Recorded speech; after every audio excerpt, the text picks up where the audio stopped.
तो स्टूडेंट्स अपन अध्याय 6 पढ़ रहे थे और उसका पार्ट 1 आपने पढ़ ही लिया, अगर नहीं पढ़ा तो उसका लिंक आपको नीचे डिस्क्रिप्शन बॉक्स में मिल जाएगा, ठीक है।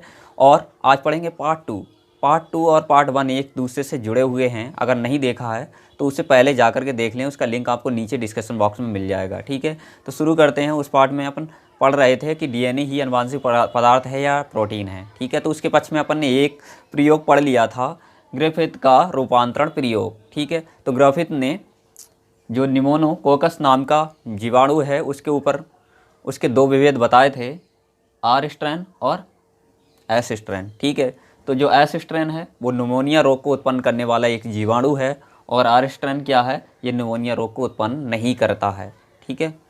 तो देखते हैं, और ये बताने में असफल रहे कि डीएनए ही आनुवंशिक पदार्थ है या प्रोटीन, ठीक।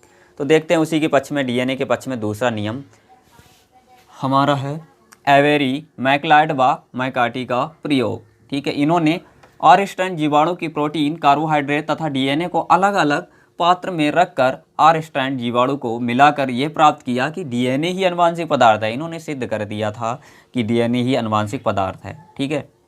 तो इन्होंने क्या किया, जो आर एस स्ट्रेन बैक्टीरिया है उसका प्रोटीन अलग पात्र में रखा, कार्बोहाइड्रेट एक अलग पात्र में रखा और डीएनए को अलग पात्र में रखा। तो उन्होंने ये देखा कि कौन सा आनुवंशिक पदार्थ है जो एक दूसरे में लक्षण किसके ट्रांसफ़र होते हैं, ठीक है। तो यही चीज़ देखने के लिए इन्होंने क्या किया, इसमें जो प्रोटीन मिक्स किया, सिर्फ एक चीज़ लिया है, डीएनए को अलग कर दिया, प्रोटीन को अलग कर दिया, कार्बोहाइड्रेट को अलग कर दिया, ठीक है। तो इसमें इन्होंने एस स्ट्रेन की सिर्फ प्रोटीन को निकाला और जो आर स्ट्रेन है ना, जो कि निमोनिया रोग उत्पन्न करने वाला जीवाणु नहीं है, तो प्रोटीन और आर स्ट्रेन दोनों को मिक्स किया। तो इन्होंने देखा कि जो इससे आर एस स्ट्रेन बैक्टीरिया बनेगा या नहीं बनेगा। तो इससे आर वो एस स्ट्रेन बैक्टीरिया नहीं बना, यानी निमोनिया उत्पन्न करने वाले जीवाणु का निर्माण नहीं हुआ। तो इन्होंने सोचा कि आनुवंशिक पदार्थ नहीं है। आनुवंशिक पदार्थ का मतलब है जो एक पीढ़ी से दूसरी पीढ़ी में अपने लक्षण को ट्रांसफ़र कर दें, ठीक है। तो इसके लक्षण एक दूसरे में ट्रांसफ़र नहीं हुए, इससे पता चल गया कि ये बैक्टीरिया कैसा है, आर स्ट्रेन बैक्टीरिया नहीं है, ठीक है। एस स्ट्रेन बैक्टीरिया नहीं है, इन्हें पता लगा लिया इसके द्वारा, क्योंकि इन्होंने तीनों चीज़ों को अलग कर दिया। उसके बाद कार्बोहाइड्रेट लिया किसका है, एस स्ट्रेन का। एस स्ट्रेन क्या करता है, निमोनिया रोग को उत्पन्न करने वाला एक जीवाणु है, और इन्होंने इसको मिक्स किया किसके साथ, आर स्ट्रेन। आर स्ट्रेन जो है कोई जो निमोनिया रोग को उत्पन्न नहीं करता है।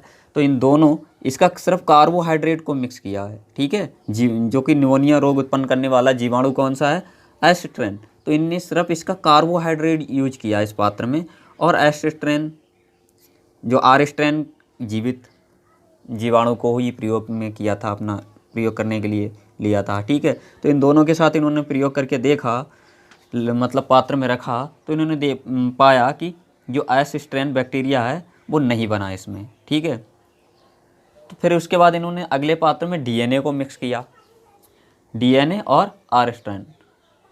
सब डीएनए और आर स्ट्रेन के द्वारा बन गया एस स्ट्रेन। तो इन्हें पता चल गया कि जो डीएनए ही एक ऐसा पदार्थ है जो आनुवंशिक पदार्थ है, जो कि इसका एस स्ट्रेन से यहाँ कुछ आ गया है, ठीक है, वो सिर्फ डीएनए आया है, जिसकी वजह से क्या बन गया था, एस स्ट्रेन बना। इनमें कहीं नहीं बना, देखो इसमें भी नहीं बना, एस स्ट्रेन नहीं बना, लिखा नहीं बना, इसमें भी नहीं बना, ठीक है। एस स्ट्रेन किस में बना, इसमें बना। तो इससे पता चला कि प्रोटीन नहीं है डीएनए पदार्थ। डीएनए पदार्थ जो है आनुवंशिक पदार्थ वो सिर्फ डीएनए है, ठीक है। तो इन्होंने यह सिद्ध कर दिया कि जो आनुवंशिक पदार्थ है वो प्रोटीन नहीं, डीएनए होता है। तो ये तो आपको अच्छे से समझ में आ गया होगा। अब देखेंगे हार्से और चेज का प्रयोग, ठीक है। अल्फ्रेड डी हार्से एवं मार्थो चेज का प्रयोग, ये काफ़ी ज़्यादा महत्वपूर्ण है, ठीक है। यहाँ से काफ़ी क्वेश्चंस पूछे जाते हैं एग्जाम में, तो ये महत्वपूर्ण क्वेश्चन है। हार्से एवं चेज ने सर्वमान्य रूप से सिद्ध कर दिया, सर्वमान्य रूप से सिद्ध कर दिया कि डीएनए ही आनुवंशिक पदार्थ है, होता है, ठीक है। तो ये पूछा जाता है अक्सर कि सर्वमान्य रूप से किसने सिद्ध किया, तो हार्से एवं चेज ने, ठीक है। तो ये 2 वैज्ञानिक थे, इन्होंने प्रयोग किया था, ठीक है। इन्होंने बैक्टीरियोफेज पर अपना प्रयोग किया था। तो इन्होंने बैक्टीरियोफेज विषाणु पर अपना प्रयोग किया। यह भी क्वेश्चन पूछा जाता है, इन्होंने अपना प्रयोग किस पे किया था, तो बैक्टीरियोफेज, ठीक है, जो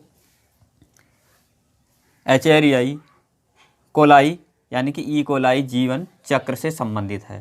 ठीक, तो इन्होंने जो बैक्टीरियोफेज होती है इसकी संरचना कुछ ऐसी होती है इस विषाणु की। ठीक है, तो इसका जो डीएनए है तो अपना ये अपनी तरह और ही विषाणु यानी कि वायरस बनाने के लिए ये क्या करता है, ई कोलाई से मिल जाता है। ठीक है, तो ई कोलाई से इसके जो ये पूंछ दिख रही हैं वो इस तरह से मिल जाती हैं। ठीक है, जिसकी वजह से क्या होगा, इसका जो डीएनए है और इसका, इन दोनों का डीएनए आपस में मिल करके ये बना लेता है बैक्टीरियोफेज, यानी कि ढेर सारे बैक्टीरियोफेज बन जाते हैं। ठीक है, इसके द्वारा।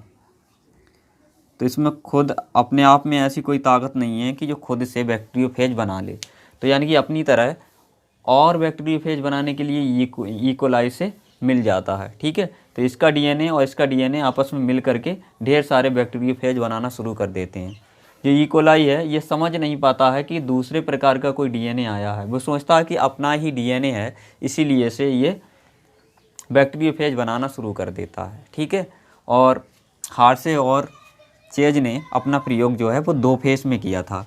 इनको पता था, ठीक है, पहली बार में क्या किया था इन्हें पता था डीएनए के अंदर फास्फोरस होता है और प्रोटीन के अंदर सल्फर होता है। ठीक है, तो इन्होंने बैक्टीरियोफेज में जो फास्फोरस की संख्या को रखा था 32 और सल्फर की संख्या को भी रखा 32। ठीक है, तब इन्होंने ई कोलाई के साथ इसके डीएनए को ट्रांसफ़र करके देखा कि क्या होता है, कि तब इन्होंने अपने प्रयोग के दौरान पाया कि यानी कि ये दोनों डीएनए आपस में मिक्स हुए तो भी जो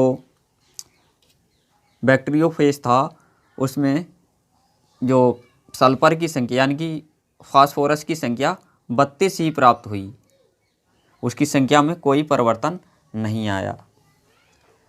जब अगली बार इन्होंने देखा कि बैक्टीरियोफेज में फास्फोरस की संख्या को सामान्य रखा, ठीक है, और प्रोटीन की संख्या को 35 रख दिया, तब इन्होंने देखा प्रयोग के दौरान कि जो फास्फोरस है वो सामान्य ही रहा और सल्फर की संख्या 32 रही। इससे इन्हें पता चला कि डीएनए ही एक ऐसा पदार्थ है जो ट्रांसफ़र होता है। ठीक है, जिससे इन्हें पूर्ण रूप से इन्होंने पता लगा लिया, यानी सर्वमान्य रूप से इन्हें पता चल गया कि जो डीएनए ही ऐसा है जो एक जगह से दूसरी जगह ट्रांसफ़र होता है, आनुवांशिक पदार्थ डीएनए ही होता है। तो आई होप आपको ये वीडियो पसंद आया होगा। पसंद आया तो लाइक करें और अपने सभी दोस्तों के साथ शेयर करना बिल्कुल ना भूलें। Thanks watching for video.